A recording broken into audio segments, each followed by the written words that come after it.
Mtazamaji, ni kwamba serikali za kitaifa na zile za kaunti zimekubaliana kuhusu hatua za dharura za kudumu na za kushughulikia hali ya kiangazi inayokithiri nchini, ikiwemo kubadili ama kukabili miradi muhimu ya kilimo iliyofadhiliwa na Benki ya Dunia ili kuupa umuhimu utoaji wa misaada ya dharura, huku akiweka misingi ya kuchukua hatua za kudumu. Waziri wa Kilimo Mutahi Kagwe alisema kuwa hatua za kushughulikia athari za kiangazi zitachukuliwa kuwa za viwango vyote vya serikali, ambapo ufugaji, mimea na riziki za watu zikishughulikiwa kama mfumo mmoja uliounganishwa.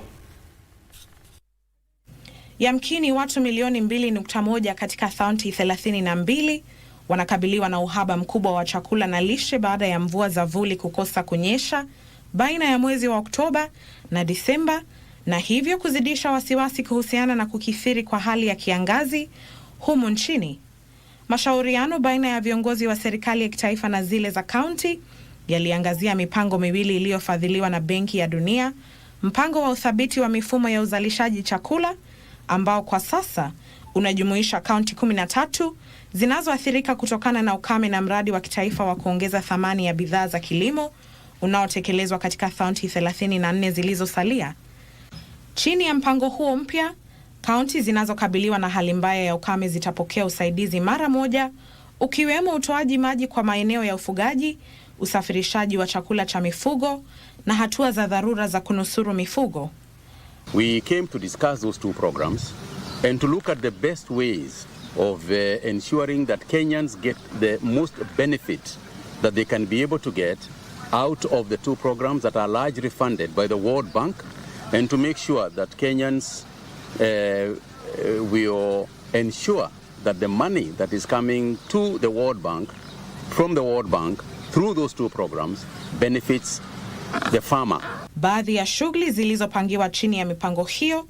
zitasitishwa, huku fedha hizo zikifadhili juhudi za kukabiliana athari za ukame. Viongozi hao walikubaliana kwamba takriban 85% ya rasilimali za mpango huo zitatumika kushughulikia athari za ukame kwa jamii zilizoathirika badala ya gharama za usimamizi. We recognize that we sit in a special place in that aspect to ensure that we reprogram some of the programs that are within the two areas that we are discussing, and the possibility of reprogramming some of the money so that it can be taken towards mitigation of the drought that we are currently experiencing. Mkutano huo pia umekariri kuimarishwa kwa shughuli za unyunyiziaji mashamba maji, hifadhi za chakula cha mifugo, udhibiti wa magonjwa ya mifugo na mifumo ya kidijitali ya kilimo, huku Kenya ikichukua hatua ya kupunguza utegemeaji wa mvua katika kilimo na kujiandaa kukabiliana na athari za baadaye za mabadiliko ya hali ya anga. The ambition of Kenya to move from a disease-free, to be recognized as FMD-free,